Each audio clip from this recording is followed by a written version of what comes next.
Famous quick relief for acid indigestion presents The Date with Judy. And the first of Judy's prominent guest stars, the distinguished motion picture actor, Mr. Joseph Cotten. And now to keep our date with Judy, that lovable teenage girl who is close to all our hearts. As we look in at the Foster house now, Judy, her kid brother Randolph, and her parents are in the living room. What are you doing, Judy? Writing a very important letter, Mother. Judy, are you writing fan letters again? Really, Mother? When a man is not only the greatest dramatic movie actor in the whole world, practically, and also the handsomest, most romantic thing there is, well, at least the girl can do is give him a little encouragement. Well, do you have to take on his entire encouragement single-handed? Yeah, can't you let some other girl encourage him once in a while? I don't think you people understand this at all. I'm certainly not in a category with girls who write mere mushy fan letters. Oh, no. Well, of course not.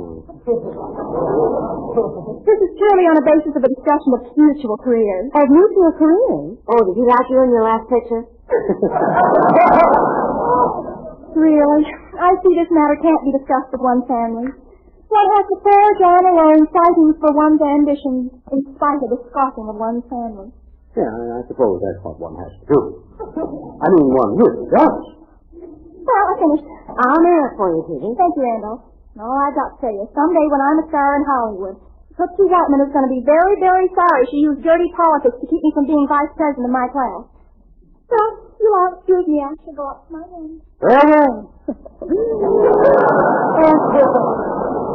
Is that feud between Judy and Tootsie Whiteman still going on? It is still going on. It's reached a new high.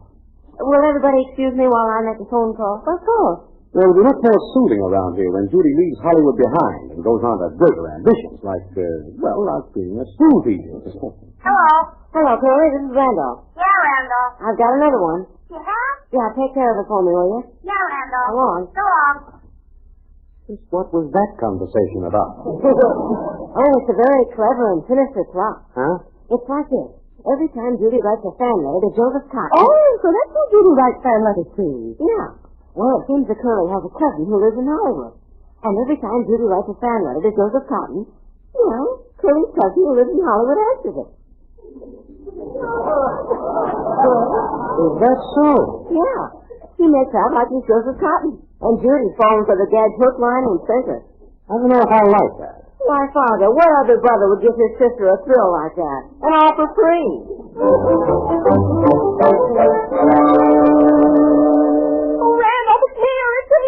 What's here? His letter. I can't wait to read it. He says, it's really wonderful. Where's the phone? In his usual place. Just wait till Tootsie Whiteman hears me. She'll die. That's what she'll do. She'll just die. Well, don't ask me to go over and pick up her body. Hello? Hello, Tootsie. This is Judy. Yes, Judy. Well, Tootsie, I thought you'd be interested in the latest. Oh, did you get another letter? Listen to this. My dearest Miss Foster. Dearest, it says, Tootsie. Did you hear that? Yes, I heard it. My dearest Miss Foster. I think I should really be calling you Judy by now, because I feel that I know you so well. I have studied your lovely face again and again, and I thank you so much for sending me your photograph as I asked you to. It's a lovely face. You hear that, Tootsie? Yes, I heard it. Oh, this is simply wonderful. I have decided that you are amazingly photogenic, and if you should ever come to Hollywood, please let me know so I can arrange a screen test for you. A screen test? You hear that, Tootsie? Oh, I really wouldn't go to Hollywood if I were you. I hear you get terribly tired of the climate there. It's just sunshine all the time. Oh, I wouldn't mind that. Yes, but what about Ubi Pringles? You and Ubi are such close friends. Oh, Ubi's just an immature boy. 17 and a half?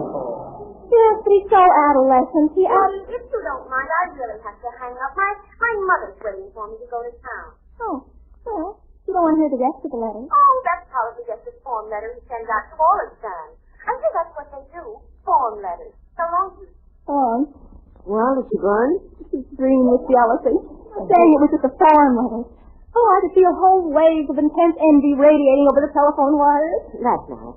That's wonderful. Look at me, Randolph. Do you really think I'm photogenic? Well, never mind then. the main thing is a gorgeous, dramatic, handsome, superb actor like Joseph Cotten thinks I'm good enough to be in pictures.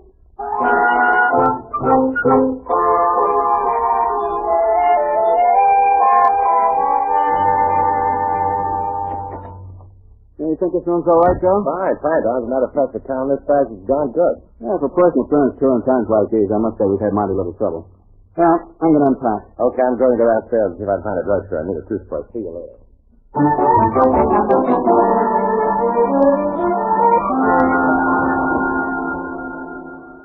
Let's pause for a moment. Louise Erickson and Joseph Cotten will return in A Date with Judy right after these messages.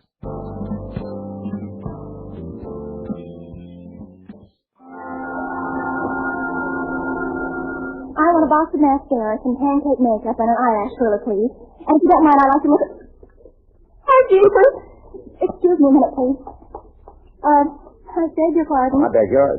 Well, excuse me for coming up and talking to you like this, but I just had to. Oh, it's all right. I suppose if people ever stop talking to me, I wouldn't like it a bit. Oh.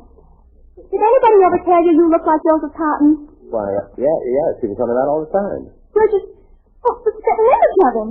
Is that good? Oh, it's wonderful. I think he's marvelous, don't you? Well, he has his faults. In that last picture of his, I didn't like it the way he looked in the mirror. Oh, but that was marvelous. I thought he was terrific when he did that. I don't think you ought to run him down like that. He's really a marvelous actor, in spite of what you think of him. Now, wait a minute. Don't get angry. Well, it really hurts me to hear people going around knocking a simply marvelous star like Mr. Cotten. Oh, far be it for me to knock him. You're probably just a little jealous, actually, because he happens to be a famous movie star, and you just look like him. Well, that's possible. He's really a wonderful person when you get to know him. That's so. You know him? Of course I do. Oh, not personally, of course, but he's been writing to me, and, well, the depth and character of a man who's so famous and everything is simply... Well, I think it's wonderful. He's been writing to you? Oh, yes. He asked me to come to Hollywood and take a screen test. He has? Of course. I guess he realizes from our letters that we could work together in cooperation and everything. Oh, everything. Mm-hmm. On account of a sort of mutual kinship of understanding we have. Right. I wouldn't be too sure of that. Well, goodbye. It was awfully nice talking to you. Wait a minute. Well, I have to go.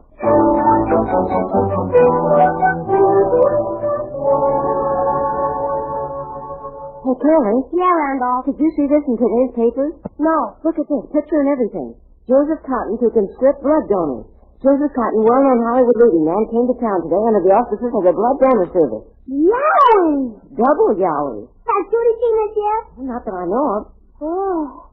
Well, should we let her down easy or let nature take its thumb?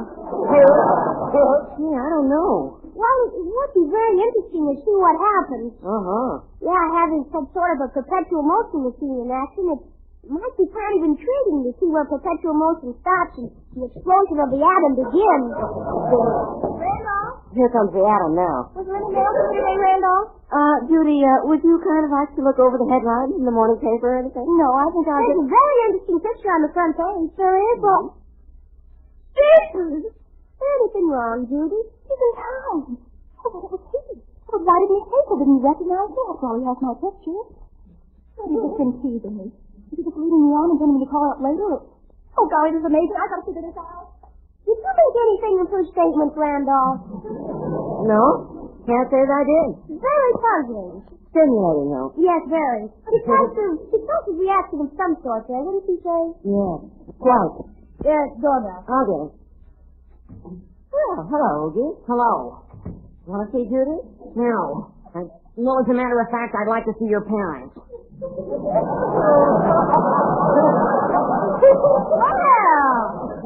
that's nice for a change. Yeah. Usually you spend evening after evening trying not to see your parents. So this time I want to see him all right. I think that could be arranged. Father's home for lunch, and you can find them both in the breakfast room. Good. I shall accompany you. Excuse me, Curly. Okay. Yes, sir. When a man faces a crisis, I think the most definite thing he can do is face it. Oh, hello, Ogie. Hi. There's been something I've been wanting to say to you for a long time. Oh, it sounds serious. Well, I felt it my duty. No, just a minute. Judy is entirely too young to be... Well, that's just it. She's so... Mr. Foster, she's so young, and... Well, that's the reason I thought it was best I came to you. You're darn right it's best you came to me. Just because you're going into the army in another 6 months, you don't need to think that you can talk my daughter into getting married right now. Oh, I don't want to marry Judy, Mr. Foster. Maybe in a couple of days. Huh? I said I don't want to marry Judy. Well, what are you getting us all excited for? Well, I want to keep her from, well, maybe marrying some other man. Mr. Foster, I'm not here to tell on Judy or anything, but, well, when a man reaches a crisis... A man has got to face it. Mr. Foster, what would you say if I told you a famous picture star has been, well, wooing Judy through the mail? Huh? Oh! Is that all? Oh! You should see what he says to her.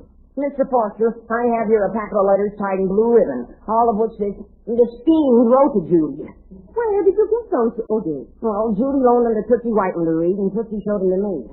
Not that I want to go around reading other people's mail or anything, but well, when something like this happens, a man has got to face it. Oh, come now. You think these aren't nearly as bad as you think. Oh, they aren't. Well, Mr. Foster, this man is in town, and, well, it's pretty terrible, that's what it is. Well, Judy hasn't run off with him yet. Really, Mr. Foster, I've got to see action. And if you treat my remarks with, well, levity, that's all. Well, I guess the thing I've got to do is just go to the source. Joe,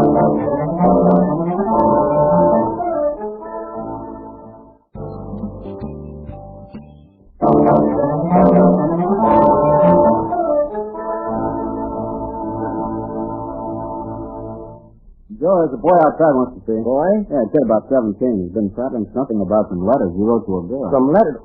You know, Don, this is the second time today I've been accused of writing letters to a girl. I wish I knew what it was all about. You want to see? Yeah, send him in. Okay.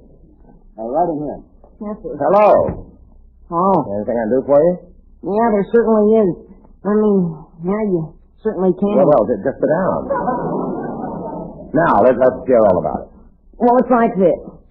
Mr. Cotten, I just think it's so unfair to make a guy like me compete with a guy like you. What's that? I mean, what chance has a guy like me got competing with a famous screen star like you? I mean, it's unfair competition. Well, I don't believe in unfair competition. I'm very much against it. That's the case. Well, these letters you've been writing Judy, I don't think it's very sportsmanlike. You have them here? Yes. It's packets. Let me see them. No, don't try to get them away from me. I'm keeping them. You don't need to think you're going to snatch the evidence so that when this thing gets to court... But the evidence? Well, I had no idea this innocent-looking packet of letters constituted evidence. Well, I certainly do. And they remain in my possession. I quite understand, Mr. Pringle. Oogie Pringle. I quite understand. I'll return them to you as soon as I look at them in a minute now. John will be a witness here, won't you, Doc? That I will. Oh, now let's see. Dated Hollywood, December 27th. So far, so good. Now, my dearest Miss Foster. You didn't need to have said dearest. You could have said just plain dear madam. Yes. Yes, I could have. You mark that down as unfair. All right, let's proceed. I think I should really be calling you Judy by now because I feel I know you so well. Did I write that? Yes, sir. Corny, isn't it? Oh, that's just the beginning. Now it really gets going. I have studied your lovely face again and again, and I thank you so much for sending me your photograph as I asked you to. Ungrammatical, isn't it? No excuse for that. And there's no excuse for asking her for a photograph either. My goodness, when you have all those beautiful girls to ask photographs from, like Lana Turner, Hedy Lamarr. Oh, I've got is Judy. From all what I know about her, she sounds like plenty. Well, look you. Boy, is she snazzy. Well, let's proceed. Amazingly photogenic. And if you should ever come to Hollywood, please let me know so I can arrange a screen test for you. You see, that's what's so unfair. You can lure with screen tests and everything, and well, all I've got to offer is just girl vocalists that will be Pringle's high school hot licks. That seems enough for us. Well, not when you go around dangling screen tests at her. I'll give it to me. Well, Mr. Pringle, what would you like me to do about this? Well, I'd like you to spend your time luring Lana Turner or somebody. That sounds like an interesting idea. I know you're not really serious about Judy. To you, she's just a toy to be toyed with for a moment and then cast aside. Like an old shoe. Yes. But on the other hand, I'm very serious about Judy. And someday when I'm through school and I'm earning my own living, In about 10 years. Well, I'm going to marry Judy. Well, in view of what you've just said, I feel rather ashamed of myself, Ubi. You do? Yes, I had no idea of anything like this, but now I do. I want to assure you that you can consider my courtship of Judy at an end. Really, Mr. Cotten? Yes. I give you my word, I'll never dangle a screen test in front of her as long as I live. Judy and I are, well, through, as you might say, in pictures, washed up, done, finished. Oh, gee, Mr. Cotten, that's really very nice of you. I can see you're the better man, Ugi, and I wish you luck. Oh, thanks, Mr. Cotten. I'm sort of ashamed of the way I barged in here so sore and everything. Didn't know you were going to turn out to be a gentleman like this. Well, I want to tell you something, Mr. Cotten. It's been a pleasure to have a man like you for a rival. And I'd rather have you for a rival than anyone I know. The nicest compliment anyone's ever paid me. Thank you, Ugi. Thank you, Mr. Cotten. So long. So long. And I just want you to know I heard you were here on account of the blood bank. And I just want you to know I'm going right down there and give court. Now, that's what I call recruiting. Don, I don't like this. What do you mean? Those letters. I held one out on Ugi. I'm going to track this down and find out who wrote it. Don, I think somebody's conducting a racket someplace. You do? Certainly do.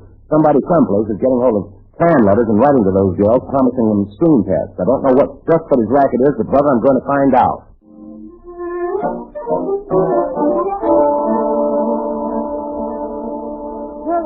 Curly. Hey, Curly, flash. Latest developments on the strange case of Joseph Cotten. Over at my house. What's been going on over at my house? What? Well, last time you gave me a report via the telephone. Yeah? Well, gee, my sister Tootsie was listening. She was? Yeah, I didn't know it while I was talking, but, well, she's wise, Randolph. You mean she knows Cotten didn't write those letters? Yeah, knowing my sister Tootsie like I do. And he thought she's going to be mighty sad for your sister Judy. Gee, what's she going to do, Curly? She's going to sacrifice $5 of her own money to buy flowers and send them to Judy like they were from Joseph Cotten. Wow. Double wow.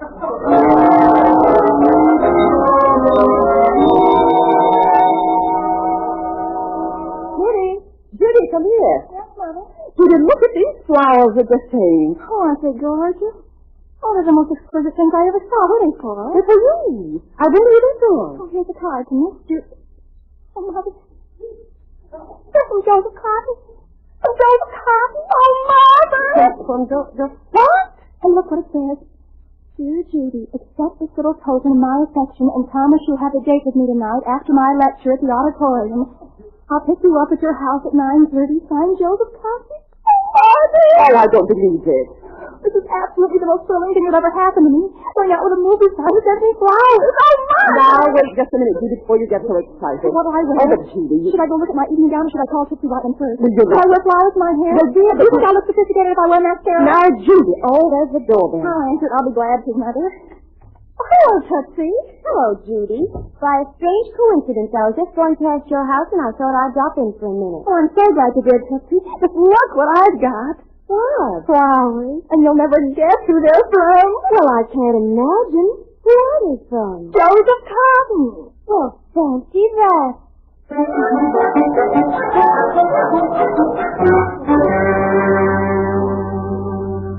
Hey, Curly. Yeah, Randolph, what's the latest? Well, Judy just took a milk bath.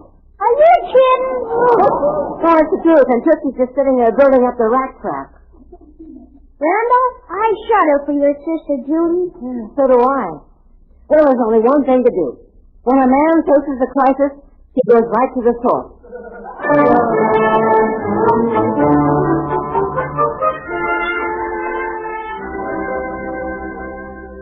Hey, Joe, there's a boy out here to see you. A boy? Same one? No, different. A little one this time. Well, it's some racket they've got me involved in. Let's get to the bottom of this. Tell him to come in. Come on in, son. Oh, thank you. Mr. Cotten. Yes, sir. Hey, excuse me for butting in, but I thought I had to talk to you. Oh, Mr. Cotten, I wish to give you a full confession. You wish to what? There's something going on I feel you ought to know about. I'll bet there is. All right, tell me all about it. Well, you see, it was this way. I have a friend named Teddy, and that's the whole thing, Mr. Cotten. Well, what do you know? Good Lord, I told that Hollywood detective agency to go to work. We'll call him up again tomorrow and tell him to lay off. You know, I feel sorry for Judy. Yeah, me too. It's going to be quite a letdown tonight when you don't show up. Look, why don't I show up? Gosh, Mr. Cotten, do you really mean it? Mr. Foster, Chivalry is not yet dead, sir. John, where's my hat? Oh, now, wait a minute. This is going to make Oogie awfully mad. Oh, we'll be able to take care of Oogie. Yeah, if he doesn't take care of you first.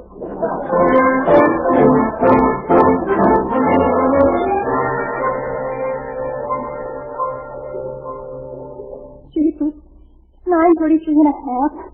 Oh, Tootsie, I was never so excited in my life. What would you do if he didn't show up, Judy? Oh, he'll be here. He said he would. Take it easy. Take it easy. Oh, I will. Tootsie, do you think when he gets here I should be kind of leaning languorously over the piano? Or do you think I ought to be draped rather languorously over a chair? I wish I could drape you languorously over my knee. He's nearly 4 minutes late already, isn't he, Judy, dear? Oh, that's him. I mean, do I look all right, everybody? You look wonderful, Judy. Yes, you look almost too wonderful. Can I come with you to the door to greet Mr. Cotten? All right, Tootsie, the special favor. Oh, I can hardly wait. Good evening, Judy. Oh, Mr. Cotten. Oh, brother.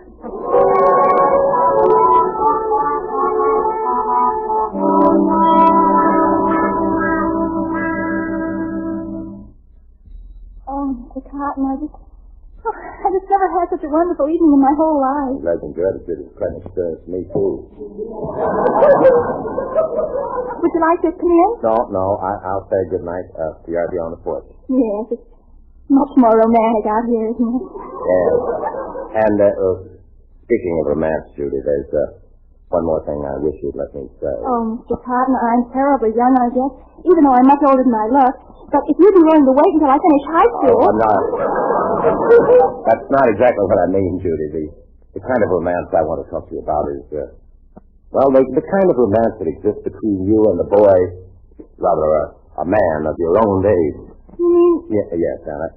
That's the best kind of romance there is in the world. Take it from me, I know.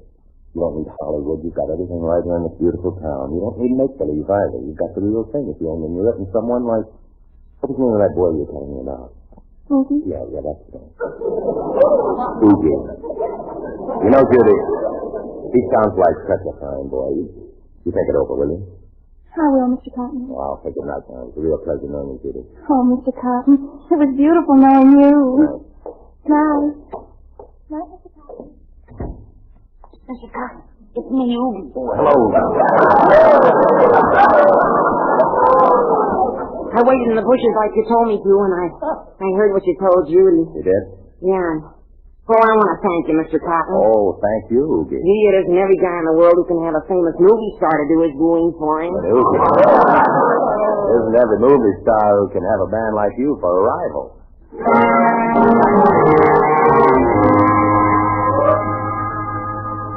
Randolph, Yeah, Curly? I just want to tell you we got a wire from my cousin in Hollywood. Oh, yeah? Yeah, he's in jail.